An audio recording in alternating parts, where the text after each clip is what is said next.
Welcome back, and joining us on the show now is Mr. R.S. Sodhi. He's president at the India Dairy Association. Mr. Sodhi, hi. Thank you so much for joining in.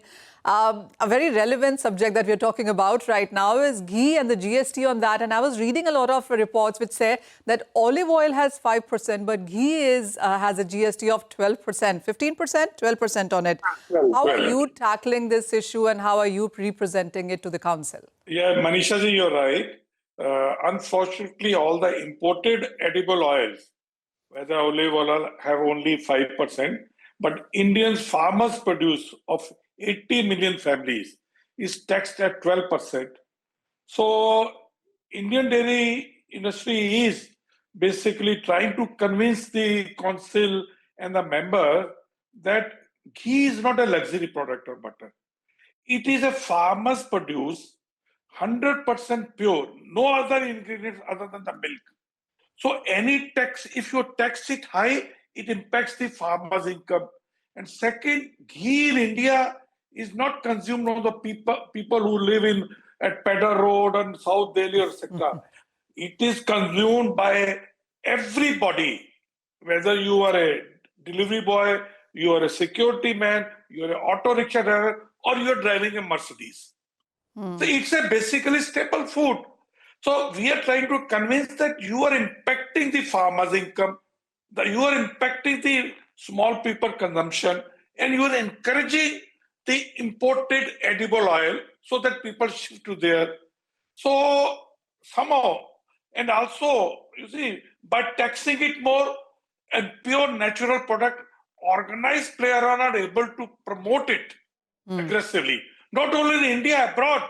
See, India, this ghee is a golden, or I guess, a product for food. Like olive oil, they're promoting from Italy to India, or canola oil from Canada to India. Why we do not promote ghee all over the world? But there's no money. Organized Indian dairy industry is pressed so much for the taxes. Well, absolutely. So, Mr. Sodhi, one, what is the kind of conversations that or representations that you already have with the council right now? That's one. And second is, what is the overall ghee market in India and what is the GST that the industry has paid, let's say, in the last 1 year? Manisha ji, in dairy industry, after milk, ghee is the biggest category. It's more than 3.2 lakh crore. But organized, out of this may not be more than 15% on which the council is getting taxed. Remaining mostly is unorganized or adulterated ghee industry. And that is what we are trying to convince the council that, look here, you are encouraging the unorganized, unbranded loose ghee. You walk into any city store, especially in tier 2 or tier 3 cities, hundreds of small local brands have come. People have started packing ghee in a small warehouse and trying to promote it, trying to sell it at a high margin because it is adulterated and they are not making any invoice, etc. So by taxing it higher, we are encouraging unorganized, unbranded, adulterated market.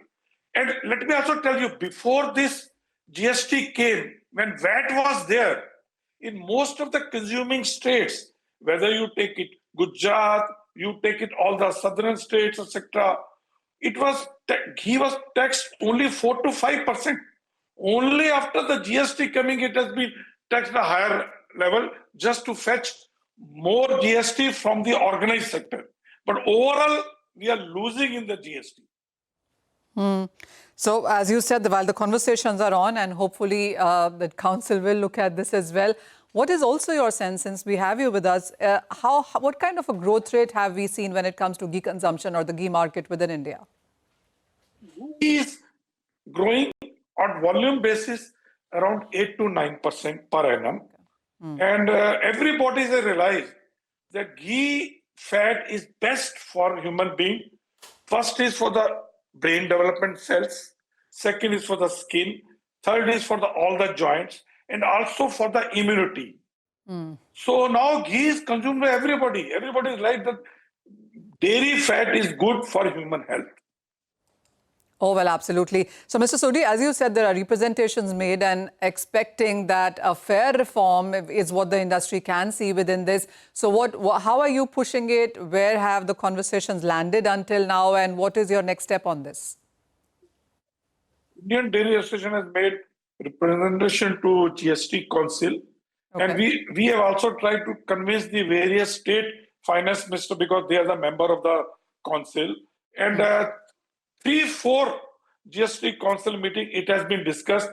But the buck has stopped because people feel, the member feels that they will lose the GST on the existing, because when you reduce from 12 to 5%. But they are ignoring that the unorganized or unbranded market will come to them, because everybody wants to follow the compliance. Everybody wants to pay. But because of higher taxes, unorganized trade is growing and the organized trade is under pressure. So what is the kind of GST that the council seems to be collecting at this point in time? And the other factor clearly would be, Dr. Sodhi, that the GST collections, if cut from 12 to 5%, would go down considerably. Is that something where the buck as well stops? Yeah, I think that is the main. Right now, you see, I believe around 40 to 50,000 crore market is paying the GST at the rate of 12%. So you can say around 5 to 6,000 crore rupees is the maximum they are getting. And if they start charging low tax, so they'll be able to collect on the all 3 lakh crore, multiply by 5%. So you can imagine they will collect around 15,000 crore per annum, which is very high. And more than the GST, please imagine, on 1 kg of ghee, farmers is paying around 70 to 80 rupees per kg GST. And 15-liter milk makes 1 kg ghee.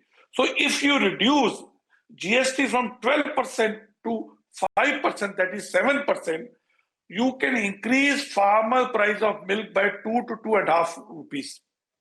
So farmers' income will increase more than the second side.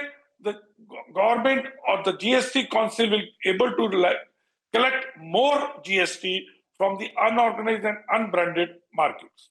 Oh, well, absolutely. There are a lot of steps that can be taken if this is corrected. And absolutely get your point, Dr. Sodhi, on that. And wouldn't you? Because wherever you stay, well, ghee is a daily diet here. And I'd rather pay GST on sesame oil and olive oil and avocado oil, where you don't have a GST, but you have a 12% GST on ghee. So I think I'm with him on this one. Well, Manisha, I just want to leave our viewers and you with some statistics.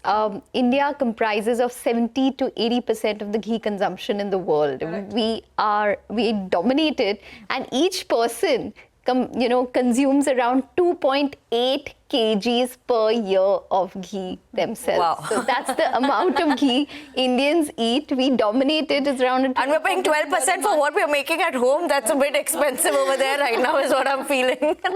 So majority of consumption of ghee and sugar is in India.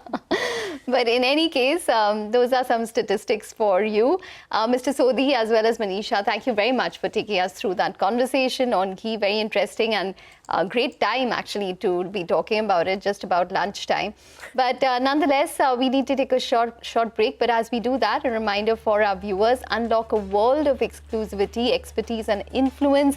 Become a member of CNBC-TV18 Access, our premium members only experience on CNBC-TV18.com.